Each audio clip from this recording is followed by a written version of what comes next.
We are recording. All right, there we go. All right, you are listening to another episode of Drop Third Strike with myself, Beth. I'm Terry Gant in Chicago, and my podcast partner, Beth Stofka, is in Denver, Colorado. I'm in hot Denver. Hot Denver. You are in hot Denver, yeah. Yeah, it was 100 weird. degrees. It was weird. Last week, not this past one, but the week before that, on Monday, it was like 50.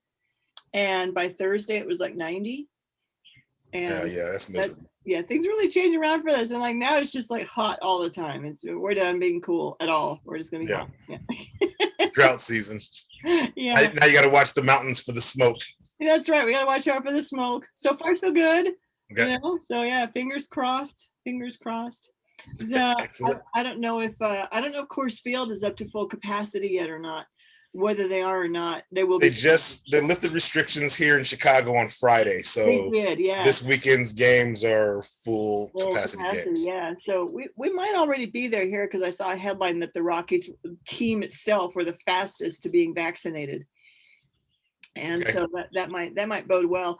So I want to start thinking about maybe going to a game. And I thought it would be really cool. I know this is nuts, but I thought it'd be really cool if we have like really bad fires like we did last year, and aerial photos of Coors Field show it swimming in smoke. Yeah, that would be an interesting time to go. Just to say I did that. I like the experience of baseball games when there aren't that many fans there personally. Yeah. But I also think that it would help everybody out if baseball just made vaccinations mandatory. That would be nice, yeah. A number of players have missed time this year with COVID-related issues. Like, just make vaccinations mandatory and just get it over with already. And this is part of like what I think we're going to be talking about a bit today, and that baseball has a bit of a problem. Like you and I, we were texting back and forth about like this phenomena with baseball and their problem with the sticky stuff on balls, right? Yes. And I feel like baseball in and of itself, I was trying to define how to really encapsulate it, because other sports you could say, or sometimes even in baseball you can say baseball has a religion issue, it has a ethics issue, it has a racial issue, it has a political issue, right? I think this is like a class issue is what I think we have, right? I think baseball has a class problem. Well, we know it does, but how does that manifest in sticky stuff? So it's not in the sticky stuff, it's in the response to the sticky stuff. Oh, okay. So right? Let's get into it. Everyone thought, when everyone was up in arms, let's say probably at this point, 20 years ago, 25 years ago, 15 years ago, about steroids in baseball, right? Uh-huh. All the people, everyone who was going down for that, everybody who wanted a pillory, everybody they wanted to have in the stocks, everyone they wanted blood from these people for, were all pretty much mostly position players, right? Pitchers, for the most part, got a free pass unless they were asses about it, right? Yeah. Like, for the most part, like nobody, Clemens, Schilling, these guys, like they've done themselves in plenty on their own. But by and large, that story was made to be hitters are cheating the game, right? We don't know what stats are real. We don't know what the game really is anymore. How can we tell? They've ruined the integrity of the game. But now, here we are in 2021, and we find out that we have Trevor Bauer for the last 4 years or so trying to say pitchers are using substances to increase spin rate. Yeah. We have media outlets focusing on spin rates, right? Like telling us who's got increased spin rates because they're telling us the increased value of these pitchers. Right. They're celebrating the increased spin rate, right? Right. We've got baseball and the media telling us that there are pitchers out here who now went from 3 pitches to 9 pitches, right? Oh my God, I was watching something about a week and a half ago, and they were talking about pitchers throwing balls that break so late.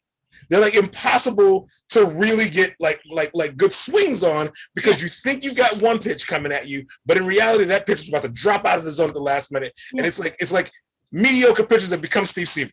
Yep. Right. Right. What we have now is, now we're talking about the spider tack. Now we're talking about combinations of different substances. It used to be that you had a substance on your glove, a substance on your hat, a substance on your arm, you're out of the game. Right. Oh, you're scuffing a baseball, you're out of the game. We were doing that. Now we're not doing that. Now baseball is telling us they have to send a memo out about substances on baseballs. Now we have Pete Alonso saying, and this is, I love that he said this. He said he's not concerned about the substances on the baseballs because he knows that Major League Baseball doctors the baseballs every year depending on the free agent class. Wow.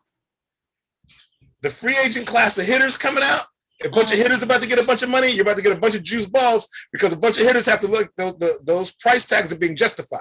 Wow. Right? Free agent class of pitchers are coming out, and a bunch of stellar ass pitchers about to get a whole bunch of money. We got to deaden those baseballs because these dudes need to look good. Wow. So from Pete Alonso's point of view, baseball's already MLB's already manipulating the ball at the factory level. Wow. And we always think they're just juicing the ball, right? This year we had that conversation that started about pitchers are so effective, they're too effective. Maybe we should move the mound back. We got to talk about moving the mound back for pitchers. We are at a point where the reason I'm thinking it's a class issue is that somehow I suspect that major league pitchers and hitters are thought of as two distinctly different types of people. Hitters are cheaters, right? Pitchers are crafty, like engineers. Do you know what I mean? Pitchers aren't cheaters, right? They're not cheaters. We're gonna send a memo. We're gonna suspend 80 games. Robinson Cano, who might put a needle up his butt to like stay in the game a little longer at the age of 90, right? Yeah. We gotta take 80 games off of this dude, but because Robinson Cano was like he's been in the league forever. He's just still trying to stick around as someone's second baseman / DH, right? Yeah. But when Major League Baseball also, the New York Times today has an article that a friend of mine sent me a screenshot of, where they've collected a ton of baseballs from this season and sent them to an independent lab, and the majority of the balls have come back. The majority of the balls have come back with some kind of substance on them. Wow. Really? So all we're doing is a memo now. So you've discovered now that a ton of your pitchers, not just Trevor Bauer and not just Garrett Cole, who apparently can't even say that he's ever used a substance.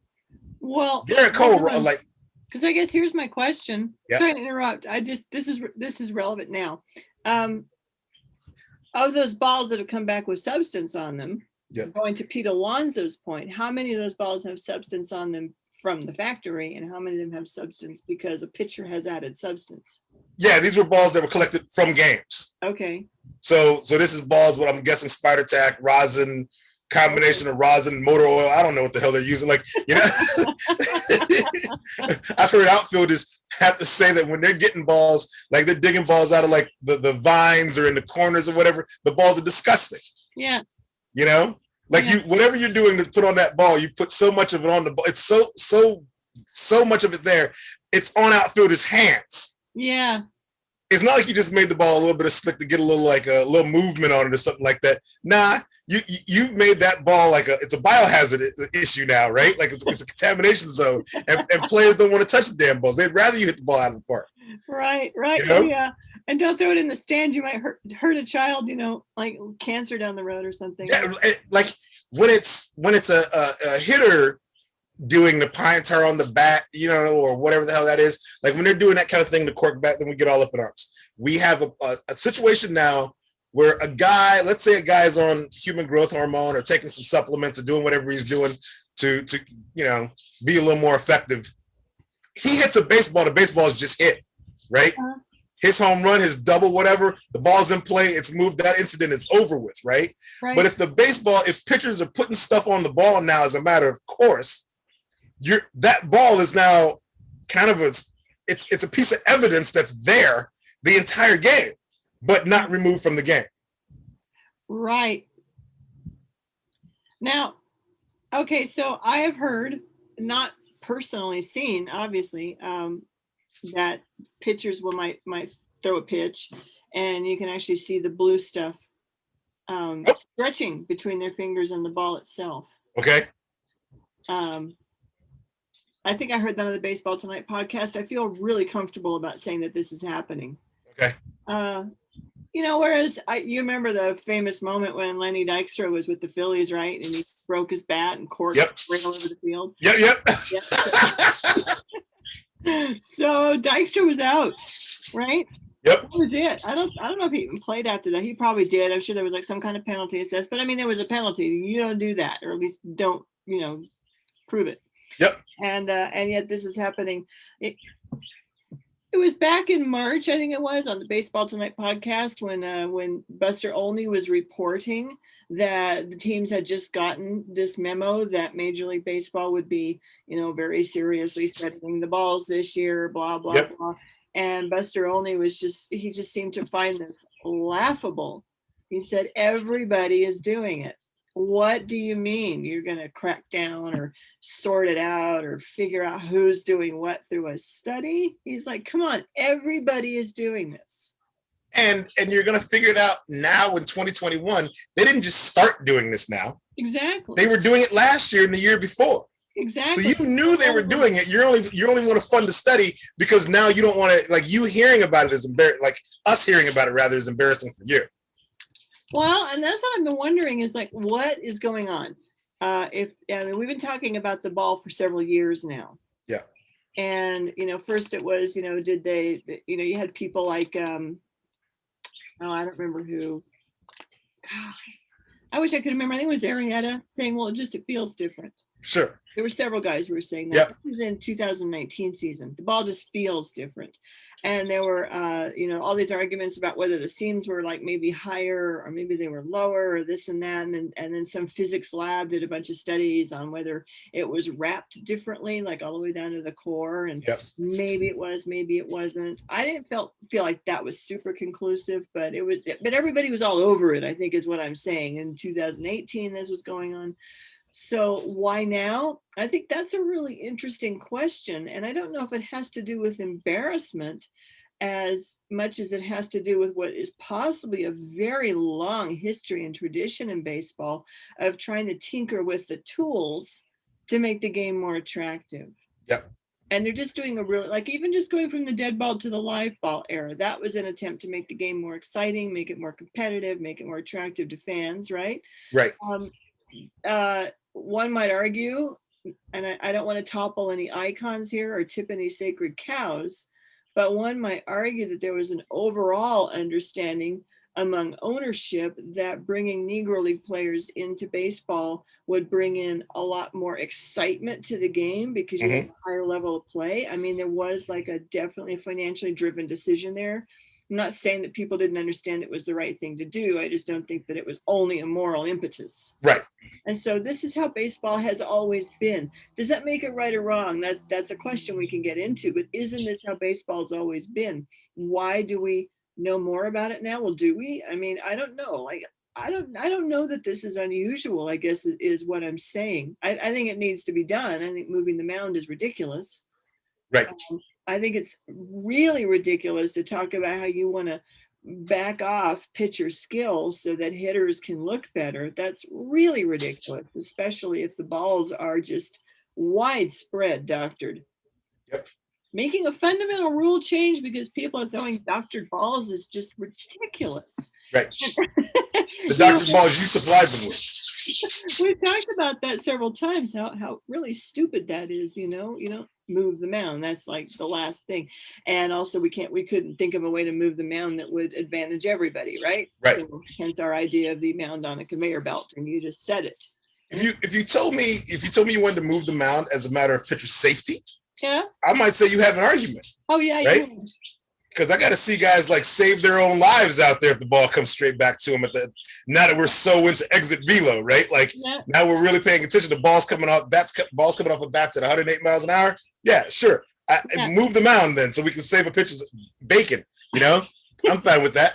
But we're going to move it because the pitcher's more effective than they ever were before. Uh-huh. Well, I mean, they're doing that for a reason.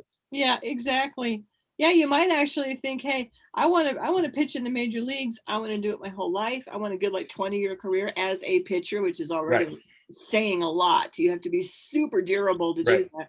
But one thing you can potentially eliminate is being hit in the head, with a comebacker, right? So if you pitch so that every ball has to leave the park, you have taken a move towards self-defense. Good argument for self-defense. Always a good argument for self-defense. That's a stretch for what's happening here, but it is a nice outcome. Yeah, And, what's happening here is you got guys dipping balls in the like peanut butter and then throwing the ball, and then like people being like, I don't know, there's something on the ball. I think there's something. Is there something on the ball? Maybe there's. I don't know if there's something on the ball. Listen, Terry. If you were a pitcher, what would be your substance of choice, or what would be some of the things? I would go for maple syrup personally. That would be. The idea here. So Legion of Fan, we might not have established why pitchers are putting substances on the ball, right? Okay, yeah. In the old days, it was put something slick on the ball to make the ball move through the air differently, right? In order to basically miss bats, you know? Yeah. So that was the old like Gaylord Perry spitball theory, right? And then they wanted to stop you from, if you're going to be pitching, they want to stop you from putting your hands in your mouth or touching your cap where there might be Vaseline. Vaseline was a thing. They didn't want you using Vaseline. Because then this wasn't the issue of spin rate. The issue with spin rate now is that pitchers are putting stickier substances on the ball in order to make the ball tacky so that they can grip the ball longer, right? If they can grip the ball longer by even fractions of a second, they can generate more spin on the ball, making the ball move more, right? Making the batter miss balls, right? This is the idea. So now we're at like not using something. I don't know. I would say Vaseline is a thing that kind of you put a little bit on your hat, and all right, part of the ball is a little slick, but the overall ball ain't a mess. But I would guess, right? But now guys are like ordering these substances from like automotive catalogs and shit. And like, I think to make the ball stickier, I think maple syrup is probably totally a good one. Because I don't know if there's a stickier something to be found in your everyday household. I put Mrs. Butterworth's inside my hat on my forearm, right? Well, and also the advantage of maple syrup is that you can get it at the Village Inn or something in like individual packets. Yeah. You don't have to worry about getting like maple syrup inside. At the Waffle House, when you're on the road, when you're on the team bus, you just go to the stop at the Waffle House. Yeah. You know? Yeah, you pick them up at the Waffle House, and yeah, you are like maybe a prince in the minor leagues. You're like absolutely. You know, you're breaking. Okay, not Bob Gibson's records. That's for Jacob deGrom to do. It would be tempting to get into discussions about who's doing what, and I really don't want to do that, because there are, first of all, things I just don't want to believe. You know, I mean, I would never want to believe that Max Scherzer was not legitimately pitching in the way that he pitches, you know, or that Jacob deGrom is truly Jacob deGrom, because it's possible. I mean, Bob Gibson was Bob Gibson. You can be that pitcher.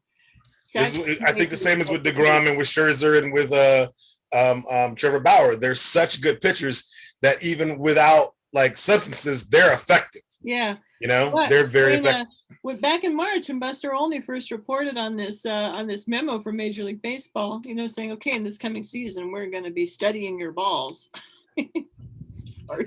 I heard you laugh at that. I'm totally juvenile.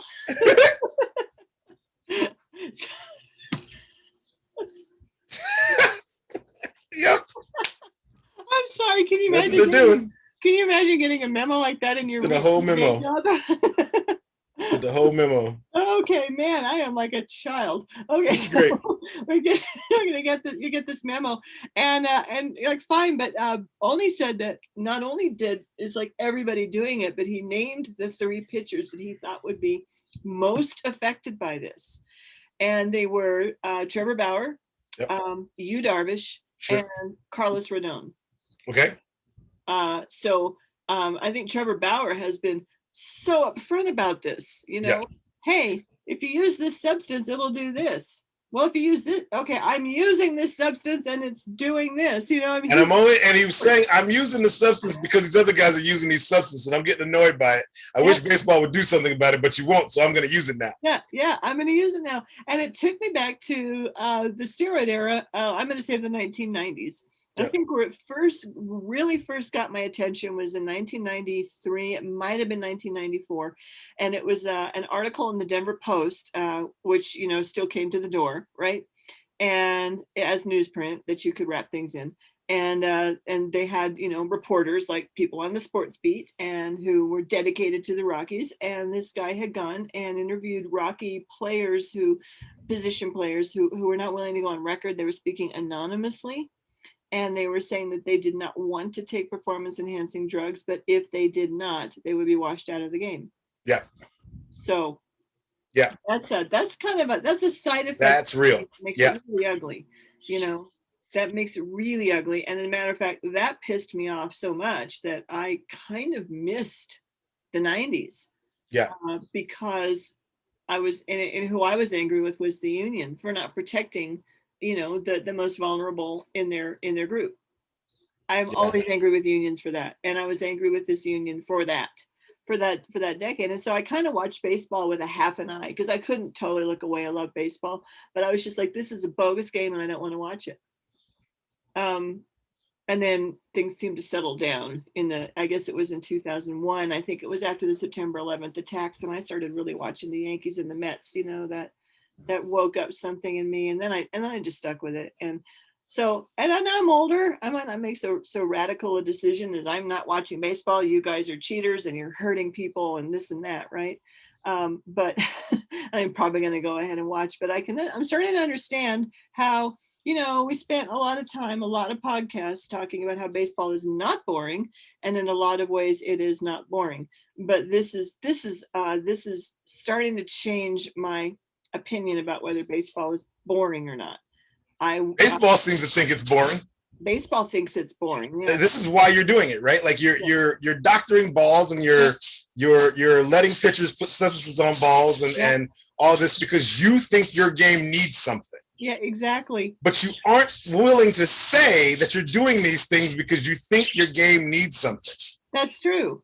Right? In the NFL stood up and said, we're going to make these rules to protect the quarterback because the quarterback is the engine through which our offense is run, and it's the offenses that generate the scoring, and it's the scoring that keeps the fans watching. So there's practically no touching of the quarterback, and like of the 10 ways you can touch the quarterback, you can't touch him 9 of those ways. Yeah, right? Yeah. Like we're gonna go there now. That's just gonna be the way it is, right? Everybody else on the field is like, what the shit? You're not protecting us like that, right? And football is saying we got a problem with concussions, so we got to protect the players. Nah, they only want to protect the quarterback. Right. Right? They want to tell you they know about the concussions. They don't really want to take the hits out of the game though. But for the quarterback, we're taking it all out of the game. Yeah. Because we need that guy to make us look good, right? Yeah. Baseball wants the pitchers to make them look good, right? By being just so outlandishly amazing. But they won't say, you know what, we're going to relax some of our rules a little bit. If you want to, you got a little bit of like grape jam you want to put on the ball, go for it. Yeah. Yeah. But this is, this takes us back to to one of the key debates of the steroid era. And it was captured in that somewhat offensive line that chicks dig the long ball. Yeah. And I think by extension, that means that people like to see a lot of action generated from the plate, not from the mound. Sure. So that hitters were considered to be the more exciting of the two, say, classes, right? Between pitchers and hitters are exciting. And those of us who watch baseball a lot and have for a long time can really appreciate a great pitcher. And we can really appreciate a great pitch. And we can really get into an intense contest between a pitcher and a batter. And even if we don't know how to do that, a good announcer can get you in there and see what's going on. And it can be very tense. It can be high drama. But for the casual fan, you're just like, yeah, I don't understand what's going on. I learned baseball as an adult. I still remember when I didn't understand what was going on or didn't know enough to care. But I know what I was looking for was lots and lots and lots of hits. That's what I wanted. Yep. So trying to improve your game by making these superstar pitchers is very, very poor decision making, which I know anybody's capable of that. So that doesn't break my comprehension, right? Mm-hmm. But I also think that this is basically baseball's history. And I don't think there's any short-sightedness or evil genius or anything else going on here, unless you want to talk about growing the game. It's very short-sighted if you really can think strategically down the road about growing the game. Instead, this is just what baseball's always done. You mess with the bat, mess with the body, mess with the height of the mound, mess with whether the ball's alive or dead, mess with the seam, mess with the wrapping. Now they're talking about, mess with the ballpark. Yeah, mess with the ballpark, right? Which is actually kind of fun. Messed up ballparks is like one of the best things about baseball, right? We were talking about that the other day at my dance lesson. I said just think about just thinking about the Fenway Park. I mean, how many games do you have, and even how many parks do you have where you have a green monster? I mean, even take out green, you have a monster in your outfield. Yes. Yeah. I mean, that is so cool. Or let's build a brand new ballpark for this team, but we're going to make right field like basically 25 yards closer in. Yeah. For that team's star hitter. Yeah.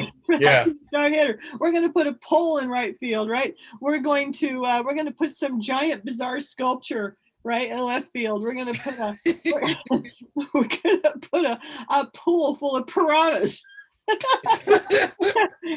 the shit was Houston thinking putting a hill in center field?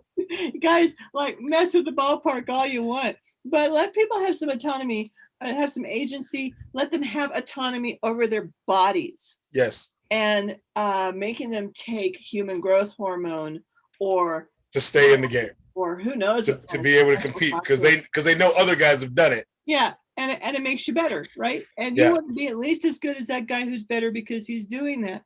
Now, I don't know if you have the same health consequences with the ball, but what you do have potentially is the same consequence that you had before, where the pitchers become so big and so strong and so good, and they've got these balls that are so manipulated that now the hitters are looking for advantage, like, can something improve their eyesight?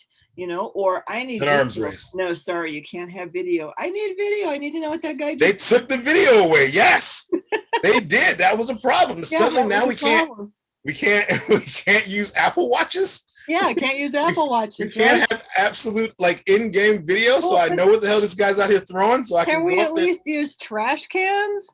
Oh, okay. We can take the trash cans away. Okay, good. At least there's something we can use, right? That's and that's part of what I see is like, it's like there's all of these different effects, that if baseball is an entire system, which it is, then if you make this problem with some central piece of it, then it's going to just produce problems everywhere. Somewhere else. Yeah.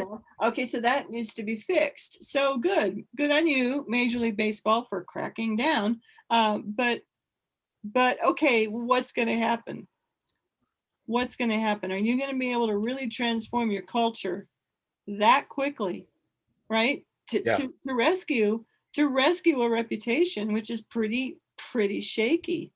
It's like how we talk sometimes about our teams of like our all old guy team or whatever. Yeah. Like part of what this problem is if baseball didn't have folks trying to improve their bodies like artificially and improve their pitches artificially, some of the older guys would cycle out of the game because their time has come. They're out. Younger guys are going to come up. Yes, that's going to happen. But also there's some kind of middle of the road guys who will always be able to float right in the middle of the game, who are trying to hang on. They need that edge just to hang on, but they're also preventing a younger guy from moving up. That's true. By holding on to a roster spot. It's not the Trevor Bauers and the Yu Darvishes of the world that might be at issue, because Trevor Bauer and Yu Darvish are effective without that. Right. But Carlos Rodon's an interesting name. Right? Rodon is a guy who never quite put it together before apparently this year. Right? But Buster only saw something in Rodon before this year. Yes. Right? I remember the promise of Rodon, but I've never seen the promise of Rodon fulfilled. Right? So by using Carlos Rodon, it's interesting because they're not using Lucas Giolito, who's a better pitcher on their team, not using Dallas Keuchel, who was a better pitcher who came to their team, right? He's using Rodon as an example, and I think that is more of a guy who Carlos Rodon might have found himself, without whatever's happening this year, he might have found himself in a bullpen. That's true. Right? Out of a starting job. All right. So there are only so many starting jobs in the game. I hope this isn't one of those events that I produce in our podcast where I use the wrong name and like completely take us down a rabbit hole. I will double check that, but I'm just fact checking my own brain. Let's say only didn't say Rodon was the third. I think it did, but I will double check that. But it kind of doesn't matter, does it? Because everybody's doing it, right? But like Rodon's a good example, like hypothetically, right? Like of the kind of guy who might do something for the edge because of the trajectory his career took.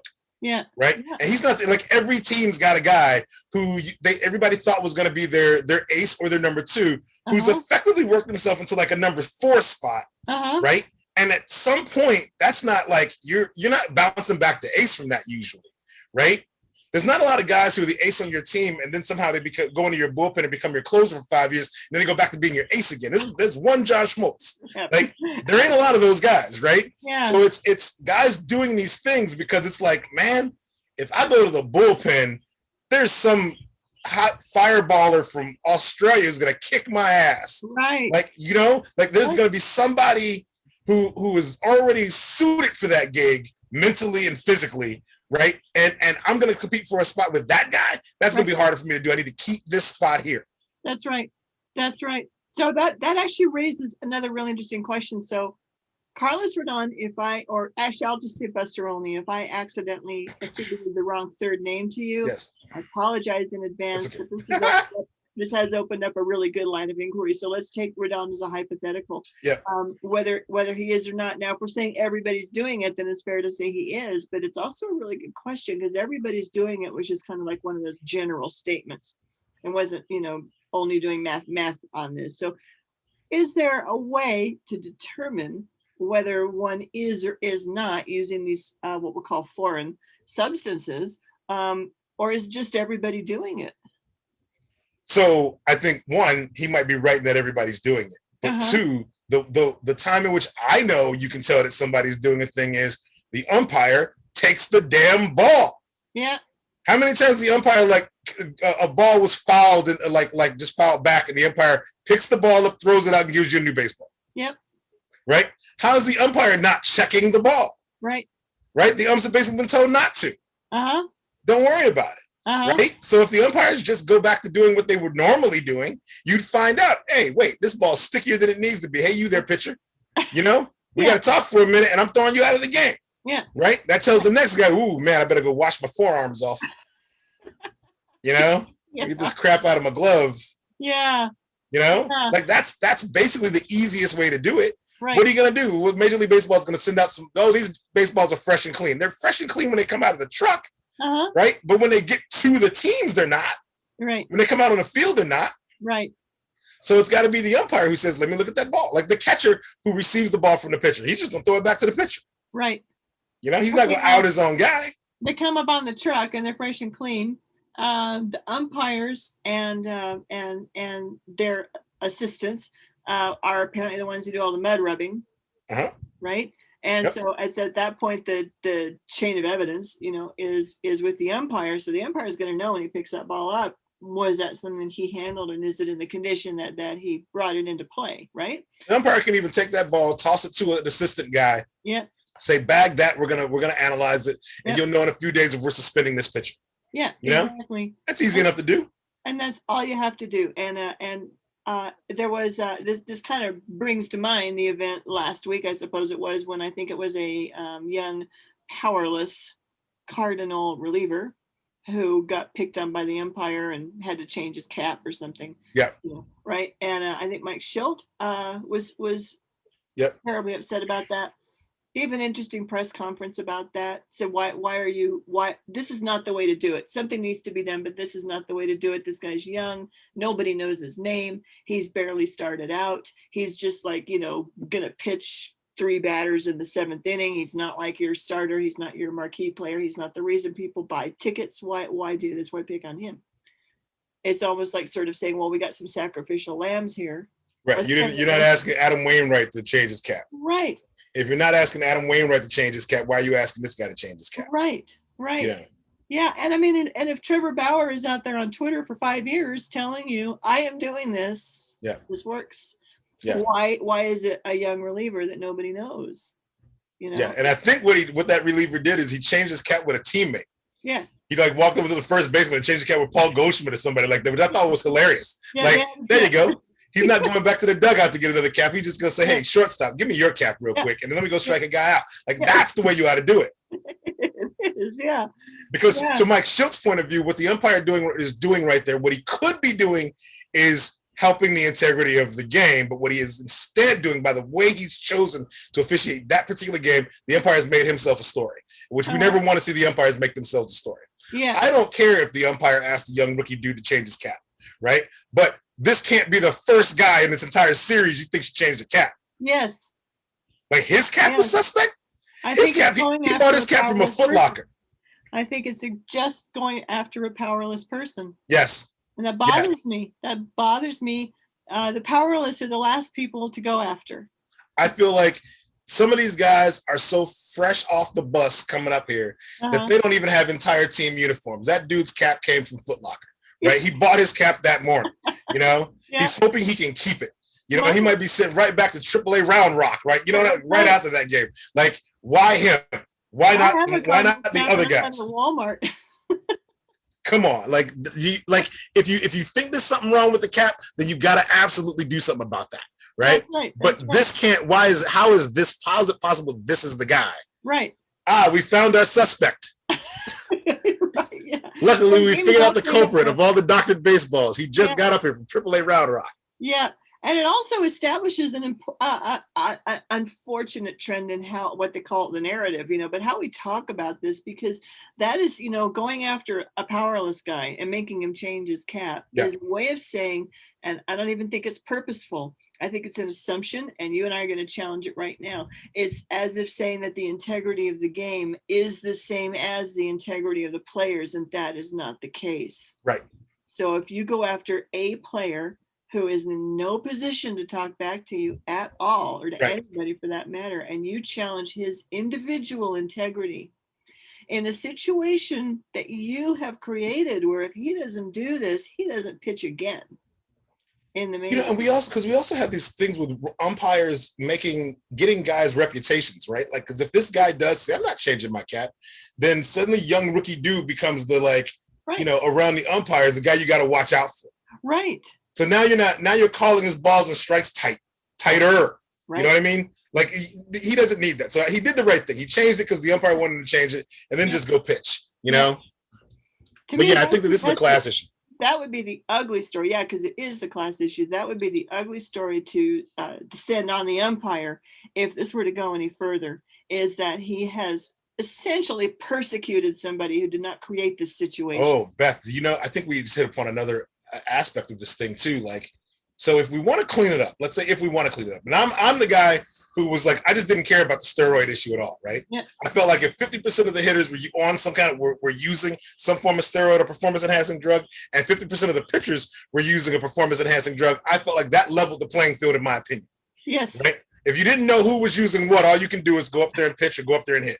Right. That's all you can do. Half of everybody's doing it, but on both sides, whatever. Then I don't care. Right. But here, when we want to clean it up, I want to use the umpires to be the ones to say, yeah, something's up with that ball. Let's throw that ball out, right? Get that ball analyzed, see if something punitive needs to be done. But what I really don't want, because then we were talking about how this is a class issue, the umpires love to make themselves the game. Right? And I don't need that. Right. I don't need umpires deciding the grandstand because they don't like Trevor Bauer. They don't like there's something about the cut of Kyle Hendricks' jib they just don't like this particular day, right? He mumbled one thing under his breath the one time, and now we're going to take this ball and analyze it, throw him out of the game. Right. Like, I don't want that, right? Because that is a thing umpires will do. They'll like absolutely try to be like fucking weirdos about the whole damn thing, and now we're not actually getting anywhere. Now we don't have a game because the umpires are the game, and I don't need that. That's I want robo umps. We can't have that. Now our greatest hope in that direction is the robo umps, and those won't be a bad thing. And for so many different reasons. One is that it's the 21st century. Come on, but that will help because you can't have some kind of punitive relationship happening. Where players don't play their all because somebody who isn't actually playing is deciding their fate. Or if they're playing their all, but like they're playing their all because they're the starters on the field, but then you end up, because of umpires, we're now 1 inning in, our starting pitcher ain't our starting pitcher anymore. Yeah. Like we're still gonna play our all, but shit, now it's a relievers game. Yeah. It's a bullpen game. We didn't expect that. Yeah. And that'll form the playoff scenario, the most exciting time of year in the entire history of the planet, and you're gonna mess it up. That can't happen. That cannot be allowed to happen. It can't. I don't want to go back to the 90s where I didn't even want to watch baseball because the hitting was just so bogus. To me, it was just bogus. You know what else is funny? What? Carlos Rodon is pitching right now. Is he? Oh, there he is. And just watching him, like if you're watching him, like I can't see particularly like where he'd be putting this stuff. Yeah. You know? Yeah. he appears to kind of wipe his hand on his pants every so often, but I would too. He's probably sweating out there. He's touching his hat, touch the rosin bag, touch his leg again. Like it's hot out there. Adjust the cap again. It is. And somebody not a pitcher had mentioned that, reported that. So a reporter, that Major League Baseball is thinking about cutting its ties with the historic mud farm that it has always used, and starting to produce its own mud. And the reason for that apparently is that using the old mud in today's game, I don't know what's changed, but that they said lots of times for pitchers, holding a ball feels like holding a cue ball. And it's that slippery. Yeah. There is almost like what could you do but thrust that at the plate? I mean, it would be really hard to control that. So if you're overcorrecting, or even if you're just trying to correct and you're overcorrecting because you're like, holy shit, look at that spin rate I just got. I was trying to get a grip, you know? Yeah. Now I don't use maple syrup all the time. Wow. Ball feels like a cue ball. I got to grip it somehow. I need this maple syrup. Yeah.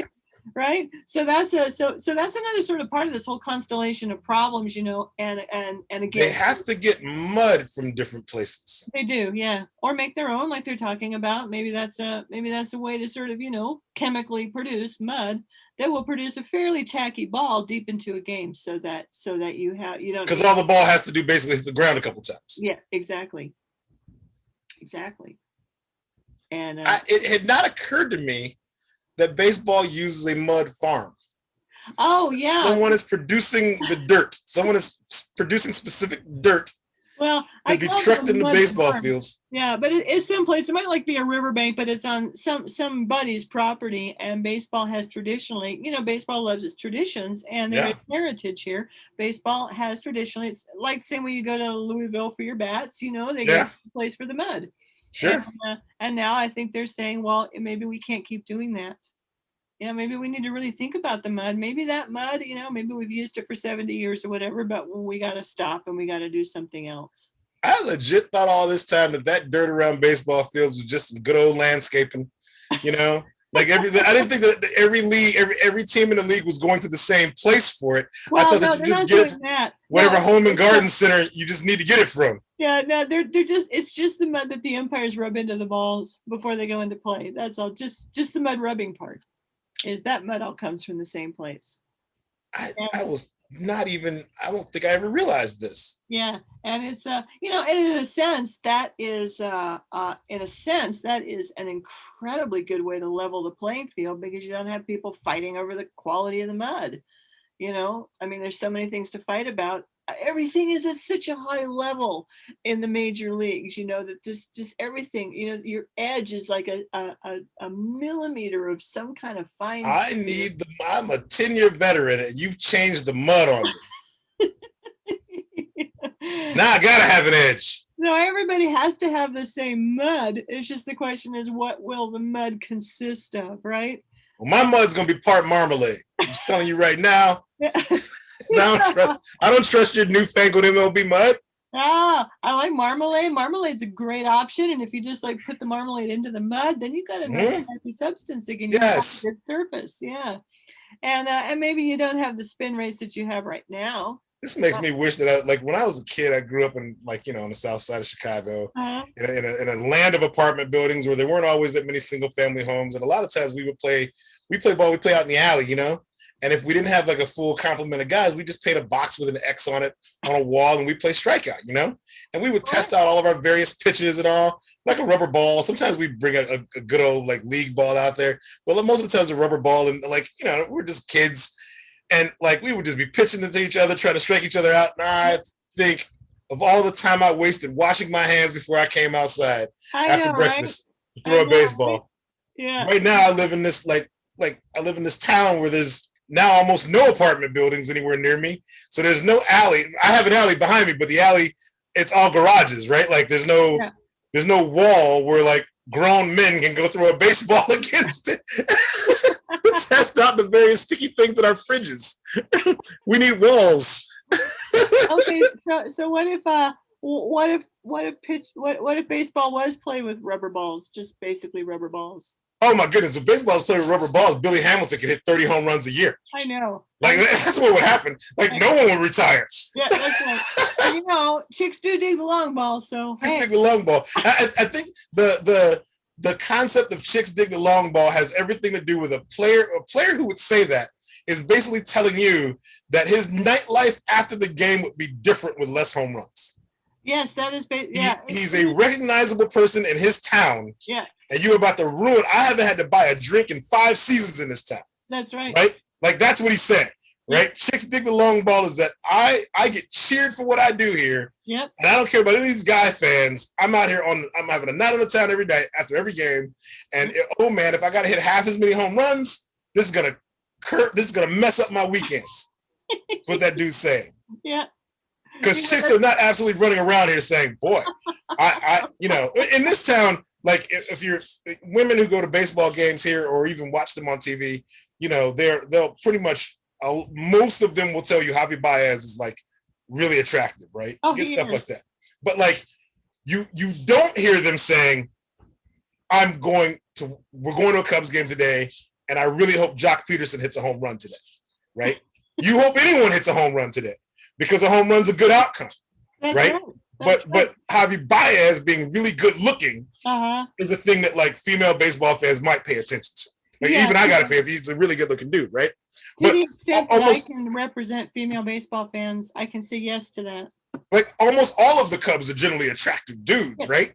So if chicks dig the long ball doesn't entirely like they're not coming because oh man, these guys hit home runs. It'll be if there's a player who's attractive, they know exactly who that player is because his face is all over town.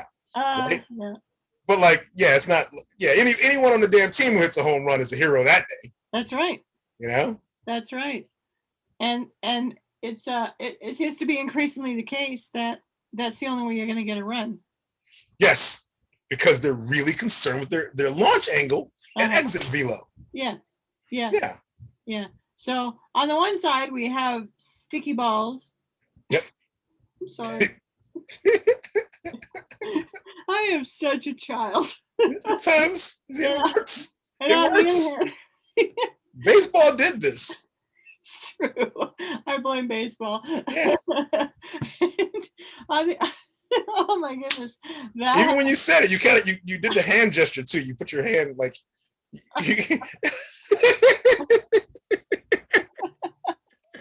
Yeah, and on the other hand, you have these bats that are much more concerned with things like launch angle and velo than they are the whole small ball concept, right? Yep. Isn't this just the 90s all over again with stickier balls, right? Yeah. So that all the hitters still really want the home runs. Yeah.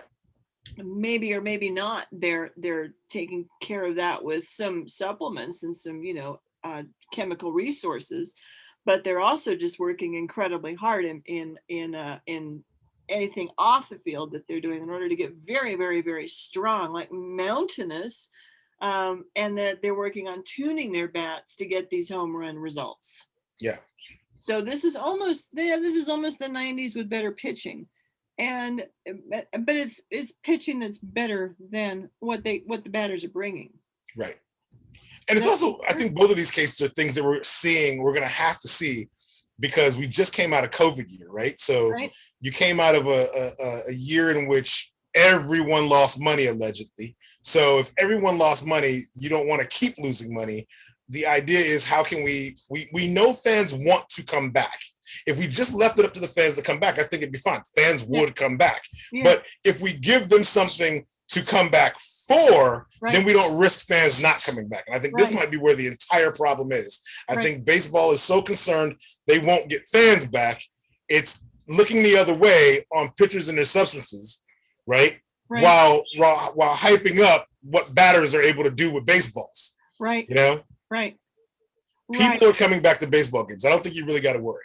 Right? Like after COVID year, I think you're good. Next year, you may have a different problem. Yeah. UFC is still going to have more people watching it than you got watching baseball. Looking the other way while watching is a problem. And going to the ballpark is a whole event. It's like, it's like going to Six Flags. Right. Cheaper, somewhat cheaper than Six Flags, but it's an event. The game is a part of the event. Growing a TV audience, growing a casual fans, growing people who might take advantage of that event. They don't already know how much fun it is. Yep. I still don't understand this, because I don't understand how it is that pitching that is so good that it suppresses hitting is the way to get fans. Right. I don't understand that, because unless you are really into the art of pitching, all you're going to see is some guy standing there while balls go after him. Right. What is this? Know? Well, I mean, that guy doesn't even swing the bat. What's the matter with him? Yep. So it is a bad decision. It's a bad decision to let this go on. Have you heard this criticism of Yasmani Grandal, catcher for the White Sox, who apparently is leading the league by far in walks? And the criticism is that Yasmani Grandal is taking too many walks instead of swinging the bat. Wow. His on-base percentage is he's maybe third in the league in on-base percentage. Yeah. Because he's on base all the time, because he walks constantly, and people are concerned that he's not swinging the bat ever. And to me, I look at this as this is a great thing about baseball. He's not swinging the bat because he's not going to swing at stuff he doesn't want to hit. Right. This is what it looks like when you have ultimate batter's discipline. You got great plate discipline. I'll swing when it's a good pitch, but I know if I'm on base, that's also a good outcome. Right? I'm on base now. He's giving guys behind him a chance to get RBIs. Right? Now, people thought he'd be like a power bat who would be an RBI guy himself, but it's I don't need to do that. Right. But if you're a high paid catcher, if you kind of come out there and you're looking for what these guys are doing for what they're paid, he's going to look like he now looks like a problem because he's not swinging the bat. But I actually think it's a great idea. Yeah. I like his approach, and his approach isn't being celebrated. That's a shame. It's almost like, is something wrong with Yasmani Grandal? No, nothing's wrong with the guy. Well, now it's making me wonder what's wrong with the pitchers that he is facing, because if they're allowed to use so much substance to get pitches that break in such a way, they should not be throwing bad pitches to Yasmani Grandal. Right. Or to anybody else, really. Throw strikes. Yeah, How is anybody walking right now? Yeah. If the substance problem is as widespread as they are saying, if the substance problem is killing the game as much as they're saying, then how is anybody walking? Right. I know that I'm not even using numbers there. I'm just asking that question. It's something that's been bothering me. If you hear reporters who are really intimate with the game saying everybody is doing it, is that really the case? Right. Or are people doing it and they still don't really pitch very well, and so it doesn't matter? Right. I don't know. That I don't know. It's a good question. Only Major League Baseball could tell us that.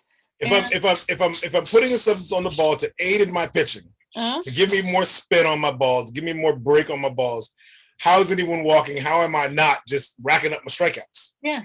Yeah. Right. How are we not all Cy Young candidates? Now, there were a lot of guys that were taking, and we've talked about this, and everybody's talked about this for 15 years now, but there were guys that were taking, steroids in the steroid era, and not all of them were like monster home run hitters. Not all of them were McGuire and Sosa. Not all of them were Barry Bonds, So these things give you maybe an advantage to a point. Some of them may have been Brady Anderson.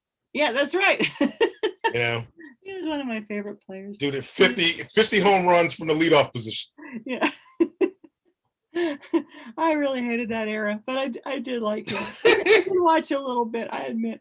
But that's it comes down to the thing that maybe sometimes we oversay things and I think they aren't true anymore. But in this case, I think maybe it is that you still have to be able to play the game. Yep. And you can cover yourself with blue stringy substances and maple syrup. You can take a maple syrup bath, in the bullpen before you come out. But if you don't already know how to command and control your pitches, all of that sticky substance is not going to make you a great pitcher. Will not help you, right? And at the same time, it's very unfair to say that guys like Trevor Bauer and Yu Darvish are only great pitchers because they may or may not be benefiting from sticky substance. You know, what Olney was saying was not that they were necessarily using sticky substance. What Olney was saying is that their success as pitchers depends on the spin rate that they're able to achieve. Right. That doesn't necessarily mean you're using some kind of substance to get that spin rate. It might be that you are a great pitcher, a great historically great pitcher, and you can pitch like that. And I don't see a reason why that would not be true about Yu Darvish or Trevor Bauer. I think I'm remembering what was said about description of Pedro Martinez. Right. Description of his hands when he would throw the ball, his fingers, his from that last metacarpal or whatever, with your fingertips, that joint, he was able to flex backwards even a little, like that, in order to keep his fingertips on that ball longer, just a little bit longer, right, to give that ball a little more velocity, which was what helped him out. Because he's only like 5'8", right? He's not a tall guy. That's right. He doesn't have super long arms. That's but right. what he had is there's something about the way his hands are made, right, that are just great, functionally fantastic for throwing a baseball. Yes. You know, and it's that kind of thing that affects your spin rate, right? It's that kind of thing that affects your movement. You know, it affects your command of your control. So, like for Bauer and Darvish, yeah, sure, like they're already good, and they need to remain effective, right? They've in fact benefited from how good they were financially already. Right. You know, both of them have. Right. You know, but like if we're talking about now substances come out, I think that right after the first time baseball cracked down on substances, like a week ago or so, Bauer's spin rate dropped a bit, but he was still damn near unhittable. Right. Yeah. And they even singled him out because he said, hey, I'm doing it. Yeah. They singled him out, but what does it change? He is, perhaps one of the greatest of all time. Perhaps, I wouldn't say necessarily a rival Pedro Martinez, because that would be really hard to do. He was, wow, right? Yeah. But there isn't any reason why Rodon has not, in mega coaching and rehab, has been able to identify something that he can specifically do because of some special thing that his body can do that other people's bodies can't, which has given him such a great season, which is something I certainly want for him. So it's not entirely fair to say, and not that you or I did, it's just not entirely fair to say that all of this cheating is making all of these pitchers really, really good when they otherwise wouldn't be. Not when we're looking at a game in which there are a lot of pitchers who supposedly are cheating, but really aren't as good as you think they would be. Right. Cheating. So that's another reason why, I'm kind of upset with Major League Baseball about this, in a sense, because first of all, as we've established, this is something that baseball has kind of always done, is tinker with the parks, tinker with the tools, even tinker with the players' bodies if it comes to that. But I mean, they do a lot of tinkering as time goes on. And robo-umps, overdue. It's the 21st century, right? This is normal. And it's probably normal in all sports. I don't know others as well, but it's probably normal in all sports that this is what you do. You're 150 years old. I think you've changed a bit along the way. Sure. It's not that itself isn't the problem. To me, it's almost the problem with how Major League Baseball decided to handle it, because the way it was reported, again back in March, when this memo landed in clubhouses on important people's desks, and it said, we are going to do a study. That's all it said. It didn't say that we're going to persecute, didn't say we're going to name names, it didn't say we're going to level punishments. It said we're going to do a study. Yeah. And that was supposed to be the plan for this season. Yep. So what changed? Why is it all of a sudden this big freaking deal when it was only supposed to be a study? I think these guys get gun shy. I think Major League Baseball as a league gets gun shy. They start with like one good idea, and then they freak out, and then they mess it all up. They go too far, or they're worried about bad marketing, because there's only so far they can slip in say ratings and any of this, right? Right. There's only so far they can slip. Okay, I can say it now. I didn't want to say it before. Carlos Rodon had a no-hitter going through 6 innings. Oh, wow. His no-hitter is now over. He's now given up 1 hit. Yep. In the bottom of the 7th, he just gave up a hit. That was, if their left fielder were playing deeper, he might have gotten that ball, but it was way over his head, and it got kind of stuck under the wall. Okay. is what it So looks like. let's say that unless, because he doesn't look to me like a man who's cheating. He looks to me like a man who's figured something out. So unless, now what's possible is that he's had his fingerprints surgically removed and replaced with sandpaper. Sure. I think that would make you a very, very good pitcher. Yeah. But unless that's happened, I don't know. I don't buy it. And I really wish that this could have been handled in its initial kind of bureaucratic way. And now Rodon has thrown a wild pitch through this. Oh, did he? Yeah. Yeah, might be time to sit Rodon down. Might be. Well, he needs a marmalade recharge. What? You ran out of packets of maple syrup, is what we're saying. Carlos Rodon, if you're out there listening, you know what? I personally love you, and I love everything you've done, and I truly don't think you're cheating. But if you do, what we have established today, the two of us, is that cheating is in a giant context. There are a lot of factors, a lot of things that have to be considered. I think that we have, in a very unique way, exposed a lot of them, because we are not worried about who or who is not doing this, but instead, what does this mean for baseball historically and at present? And it's a lovely day, Legion of Fan, and you are lovely, Legion of Fan. And so, well, let's just turn into the love. Turn into the love, everybody. Turn into the love. And I'll see you and Legion of Fan in 2 weeks, right? Yep, 2 weeks. Okay. Bye, Terry. Bye, Beth. Bye.